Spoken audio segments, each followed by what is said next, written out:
ڕۆڵی تانەوتەشەرەکەی خانمە سەرۆکوەزیرانی پێشووی بەریتانیا لە دامەزراندنی هەرێمی کوردستاندا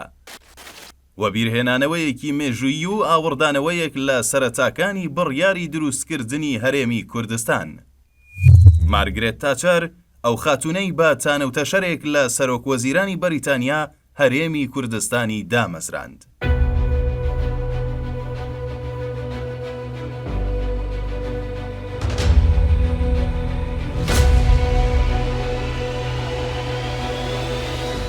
لە بەرەبەیانی ڕۆژی شەممە ڕێکەوتی 12 مارسی ساڵی 1921 لە هۆتێل سێرامیسی قاهیرە بە بەشداری چێرچڵ وەزیری ئەو کاتەی ئیستیعماری بەریتانیا سەبارەت بە پرسی عێراق و ئۆردون و فەڵەستین دانیشتنێکی چارەنووسساز ڕێکخرا و پاش 3 ڕۆژ گفتوگۆی چڕوپڕ و بەردەوام دەرەنجام لە 15 هەمان مانگدا بڕیاری دامەزراندنی عێراق وەک دەوڵەتێکی نوێ پەسەند کرا. هەر لەم دانیشتنەدا چرچل داوای کرد بە هاودەنگی و ڕەزامەندی خودی کورد بە زووترین کات چارەنووسی کوردستانیش دیاری بکرێت.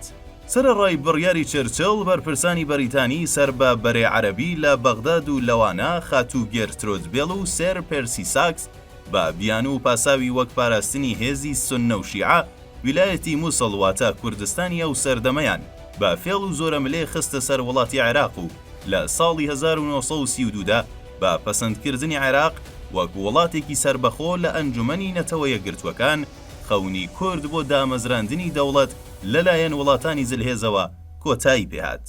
لە سەردەمی دانیشتنی هۆتێل سەرامیسی قاهیرە تا ساتە وەختی هێرشی سەدام بۆ کوێت لە ڕۆژی 2 مانگی ئابی ساڵی 1992 سەرەتای دەستپێکردنی جەنگی کەنداو بە درێژایی نزیک لە 1 سەدا کورد لە پێناو گەیشتن بە ئازادی و دیاریکردنی مافی چارەنووس و سەربەخۆیی هەزاران ڕۆڵەی بە ئەمەگی خۆی قوربانی کردو. ڕێبەرانی واک شێخ مەحموود، مەلا مستەفای بارزان، جەلال تاڵەبانی، مەسعود بارزانی و نەوشیروان مستەفا هەموو تەمەنیان بۆ ئەم خەباتە تەرخان کردو لە بەرامبەر ئەم هەموو قوربانی و فیداکاریەدا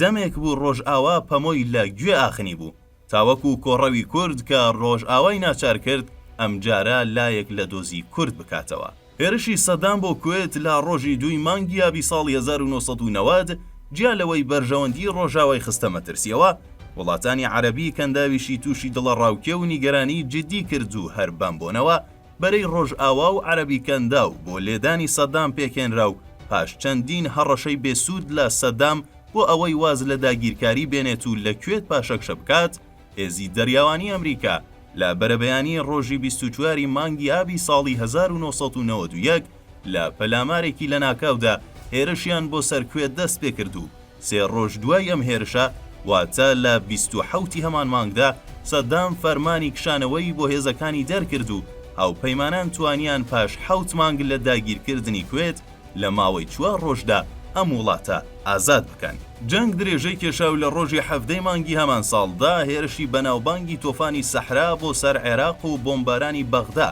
بە فەرمانی بۆشی سەرۆککۆماری ئەو کاتێ ئەمریکا دەستی پێکرد و لە ماوەیەکی کورتدا هێزەکانی عێراقیان تووشی شکستێکی چاوەڕوان نەکراو کرد. ئەو کات لەگەڵ فەرمانی هێرش بۆ ئاسمانی عێراق سەرۆک بۆش داوای لە عێراقیەکان کرد دژی سەدام و حیزبی بەعس ڕاپەڕین دەست پێ بکەن و بە شوێن ئەم پەیامەدا خەڵکی شیعەی باشووری عێراق و کوردستان لە ڕۆژی 7 مارسی هەمان ساڵدا بە پشتیوانی هاوپەیمانان و پەیامەکەی جۆرج بۆش دەستیان بە ڕاپەڕین و ئازادکردنی شارەکان کرد.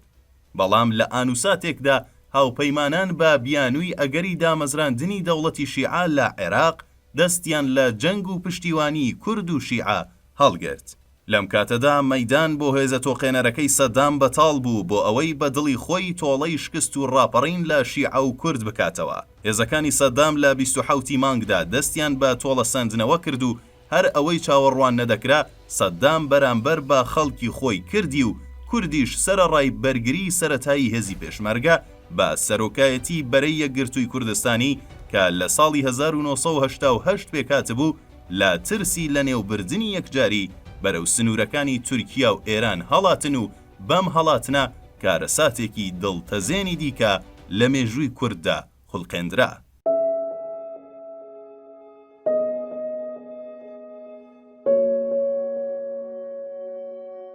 بڵاوبوونەوەی دیمەنی دڵتەزێن و هەژێنەری هەڵهاتن بۆ ئێران و بە تایبەت هەڵهاتنی کارەسات ئامێزی نزیک بە 9 ملیۆن کورد بۆ سەر سنوورەکانی تورکیا کە لەوێش ڕوبەڕووی لولەی تفەنگی جەندەرمەی تورک بوونەوە جیهانی ڕۆژاوای هەژاند و بە شوێنیدا هەزاران وێنە و ڤیدیۆی ئەو کارەساتە لە ڕێگای کوردانی تاراوگە و ڕۆژنامەنووسانی سربەخۆوە با شێوەیەکی بربڵاو لە ڕۆژ ئاوادا بڵاو کرایەوە و لەم ڕێگەیەوە دەنگ و هەستی هاوسۆزی و ناڕەزایەتی خەڵکی ڕۆژئاوا لە بەرامبەر ئەو کارەساتە لە ئاست بەرپرسانی باڵای وڵاتەکانیانەوە بەرز کرایەوە.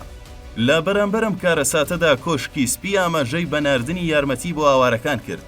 بەڵام لە بەرامبەر ڕخنەی توندی بەجێهێشتنی کوردانی بێپەنا و هاوپەیمانی ڕۆژئاوا وەزیری دەرەوە بێشەرمانە ڕاگەیاند گیانی ئەمریکیەکان بۆ ئێمە پڕبایەخترە و نامانەوێت خۆمان تووشی جەنگی ناوخۆیی عێراق بکەینەوە. ئەوکات جۆن مێجەری سەرۆکوەزیرانی ئەو کاتی بەریتانیاش لە وەڵامی ئەو پرسیارەی بۆ کوردەکانتان لە بەرامبەر هێرشی سەددام بە تەنیا هێشتەوە لە کاتێکدا ئێوە ئەوانتان هاندا ڕاپەڕەن، ئەویش بەو پەڕی هەست نەکردن بە بەرپرسارەتیەوە گوتی من شتی وام لەبیر نییە کە کوردمان هاندا بێت ڕاپەڕەن. بەم جۆرە ئەمریکا و بەریتانیا وەک دوو بەشداری سەرەکی شەڕی کوێت و هاندانی خەڵک بۆ ڕاپەڕین دژی سەدام بە ئاسانی نکۆڵیان لە هەموو شتێک کرد. بەڵام سەرڕای نکۆڵی ئەمان بەردەوامی هەڵاتنی کورد بۆ سەر سنوورەکانی تورکیا و بەلکێشانی هاوسۆزی ڕوو لە زیادبوونی خەڵکی ڕۆژئاوا بۆ ئاوارەکان ئاراستەی ڕووداوەکەی بە تەواوەتی گۆڕی. تورکیا لەسەر هێشتنەوەی ئاوارەکان لەسەر سنوور بەو شێوازە شڵەژا و نیگەرانی ئەوە بوو با جێگیرکردنی ئەم کوردە ئاوارانە لە خاکی کوردستانی تورکیا کێشە و مەترسی جددی بۆ ئەنقەرە دروست بکات. بەم بۆنەوە تۆرگۆت ئۆزاڵی سەرۆکۆماری ئەو کاتەی تورکیا ڕاگەیاند باشترین چارەسەر بۆ ئەم کۆڕەوە گەورەی سەردەما دروستکردنی ناوچەی دژەفڕینە. هەرم پێشنیارەی ئۆزاڵ کە بۆ دوورخستنەوەی کورد بوو لە سنوورەکانی تورکیا باشترین خزمەتی با خودی کورد کرد. چەند ڕۆژ پاش وەڵامەکەی جۆن مێجەری سەرۆکوەزیرانی ئەو کاتەی بەریتانیا سەبارەت بەوەی کە بیری نایەت کوردیان بۆ ڕاپەڕین هاندابێت و کەمترین هاوسۆزی لە ئاستە و کارەساتەدا نیشاندا، لە ناکاو مارگرێت تاچەری سەرۆکوەزیرانی پێشوو لە میدیاکانی بەریتانیا دەرکەوت و دەستی کرد بە تانە و تەشەرلێدان و بە تەشەرەوە گوتی وا دیارە جۆن مێجەری سەرۆکوەزیران هەر بەڕاست بەتاڵ بووە لە هەستی مرۆڤایەتی و دەمێکە سەرقاڵی درۆ و دەلەسە و خۆشاردنەوەیە لە بەرپرسارەتیەکانی. چەند ڕۆژێک دوای ئەو قسانەی خات و تاچەر، جۆن مێجەری سەرۆکوەزیران لە دانیشتنی وڵاتانی ئەوروپا لە لۆکزامبۆرگ باسی لە ناوچەی دژەفڕین کرد و ڕایگەیاند لەندەن لەم بارەوە گەڵاڵەیەکی ئامادە کردووە و لە ئێستادا ئامادەیە بیخاتە بەردەم سەرۆکوەزیرانی وڵاتانی ئەندام. ئەم هەواڵەی جۆن مێجەر میترانی سەرۆکوەزیرانی فەڕەنسای دڵخۆش کرد و بەپەلا هەواڵەکەی گەیاندە مەتام میترانی خێزانی کە دۆستی کورد و هاوڕێی نزیکی دکتۆر قاسملۆ بووە. خاتو میتران دەمێک بوو گوشاری بۆ کۆشکی ئێلێزەیە نابوو بۆ ئەوەی فەڕەنسا دەستپێشخەری بکات بۆ دۆخی کورد. دیار بوو تانە و تەشەرەکەی خات و تاچەر و گوشاری مەدام میتران کاریگەری خۆی داناوە، بۆیە هەر لە سەرەتای مانگی چواردا پاریس و لەندەن دیپلۆماسی خۆیان چڕ کردەوە بۆ ئەوەی کۆشکی سپیش ڕازی بکات بە پشتیوانی کردن لە بیرۆکەی ناوچەی دژەفڕین. دەرەنجام بە پێشنیاری لەندەن و پاریس و ڕەزامەندی واشنگتۆن، ئەنجومەنی یاساییش دانیشتنی ناسایی خۆی ڕاگەیاند و لە ڕێکەوتی 5 چواری ساڵی 1991 بە پەسەندکردنی بڕیاری 688 ناوچەی دژەفڕینی لە کوردستاندا ڕاگەیاند و هەر ئەم بڕیارە بەستێنی بۆ دامەزراندنی هەرێمی کوردستان و بە فەرمی ناساندنی ئەم هەرێمە پاش ڕووخانی سەدام حوسێن ئامادە کرد. بەم بۆنەوە باشترا ڕۆڵی ئەم تانە و تەشەرەی خات و تاچەر لە دامەزراندنی هەرێمی کوردستان وەک تەنیا ناوەندێکی فەرمی دەسەڵاتی کوردی لە بیر نەکرێت، ئەگەرچی وە بیرهێنانەوەی ئەم ڕووداوەش بەمانای چاوپۆشی لە خەبات و قوربانیدانی سەدان ساڵی ڕۆڵەکان و ڕێبەرانی شۆڕشی ئەم گەلە نایەت، بەڵکو نیشانەی ئەمەگ و پێزانینە لە ئاستە و کەسانەی کەوا کەمترین وەفاشیان بۆ ئەم نیشتمانە هەبووە.